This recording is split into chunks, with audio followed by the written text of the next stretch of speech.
I was addicted for 2 years, and those were the worst days of my life. Life felt empty, it was meaningless, and that's when I knew that things had to change. But how do you actually get out of that rabbit hole? Because it's painful and it's deep. Well, imagine a guy who is trying to race against a Bugatti, and people are just giving him advice to just run faster, and he tries to run faster and he fails, and they tell him next time run a bit faster. Do you think that is going to win? Insanity is doing the exact same thing over and over again and expecting a different result. My name is Blessing, and allow me to help you improve this area of your life. I have a link in the description for my newsletter. It's free, you can leave anytime. Porn blockers and counting days is not the way, because imagine if you're a father and you go into your room and you tick your calendar NoFap day 1000. Do you think that is the way?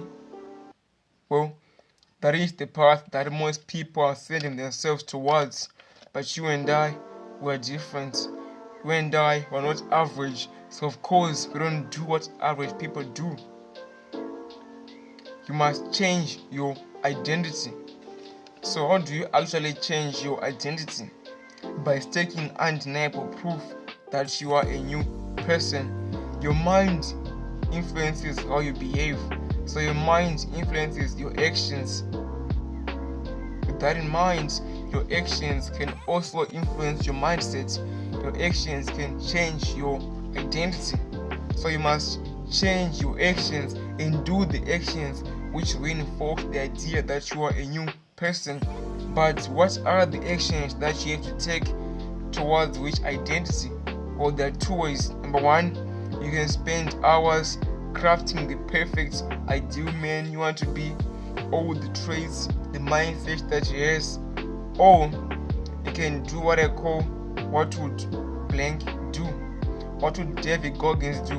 What would Hamza do?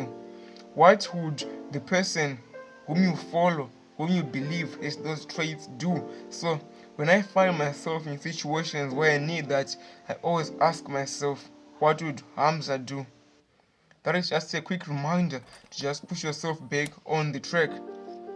So you can find someone whom you follow who has the traits that you admire, and you can ask yourself, what would that person do in this situation? And you do that, and that is going to push you towards becoming a better person. Well, if you wonder, well, I don't want to be a copycat, I don't want to just imitate someone. Well, number one, you won't, because it just won't happen.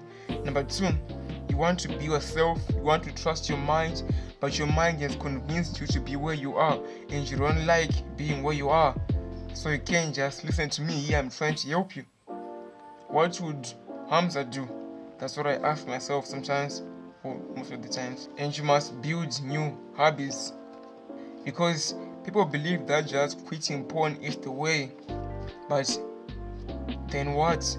You just stop watching porn and then you just stay at your wall the whole day? Well, no. You must replace watching porn with something better.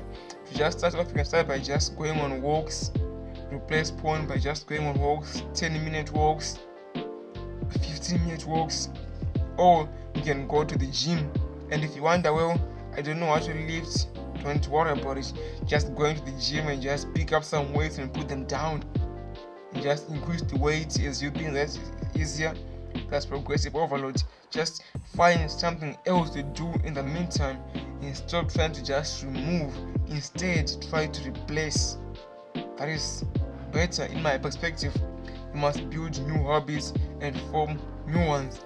So, on that note, if you want some tips personally and directly from me, you can connect with me via the newsletter. I'll link it below, and it's free, you can leave anytime, and I'll see you at the top.